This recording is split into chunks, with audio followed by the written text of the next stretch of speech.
भगवान श्री कृष्ण जी मुझे साक्षात दर्शन देते हैं, मैं उनसे संवाद करती हूँ। परमेश्वर कबीर जी ने कहा कि मीराबाई, आप एक काम करो, भगवान श्री कृष्ण जी से ही पूछ लेना कि आपसे ऊपर भी कोई मालिक है, वह देवता है, कभी झूठ नहीं बोलेंगे। रात्रि में मीराबाई ने भगवान श्री कृष्ण जी का आह्वान किया। त्रिलोकीनाथ प्रकट हुए। मीराबाई ने अपनी शंका का समाधान के लिए निवेदन किया कि हे प्रभु, क्या आपसे ऊपर भी कोई परमात्मा है? श्री कृष्ण जी ने कहा कि मीरा, परमात्मा तो है, परंतु वह किसी को दर्शन नहीं देते।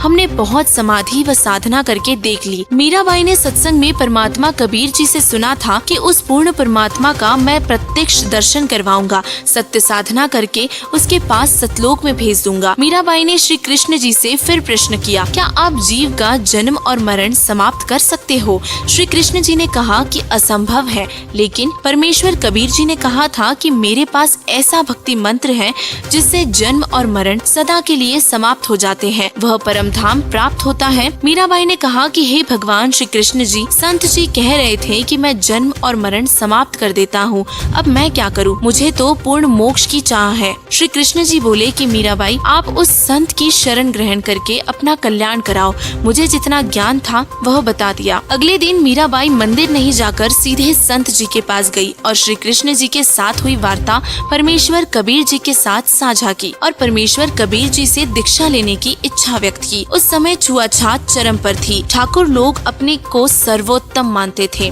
और मीराबाई की परीक्षा के लिए परमात्मा ने संत रविदास जी की ओर इशारा करते हुए कहा कि वहाँ बैठे संत जी, उनसे जाकर दीक्षा ले। मीरा जी तुरंत रविदास जी के पास जाकर बोली, संत जी, दीक्षा देकर कल्याण करो। गुरु संत रविदास जी ने बताया कि बहन जी, मैं चमार जाति से हूँ और आप ठाकुरों की बेटी हो। आपके समाज के लोग आपको बुरा भला कहेंगे, आप विचार करें। मीरा ने कहा कि कल को कुतिया बनूंगी तब यह ठाकुर समाज मेरा क्या बचाव करेगा? आप जी दीक्षा देकर मेरा कल्याण करो। मीराबाई का परमात्मा के प्रति समर्पित भाव देखकर परमेश्वर कबीर जी ने संत रविदास जी के माध्यम से मीराबाई को प्रथम मंत्र केवल 5 नाम दिए।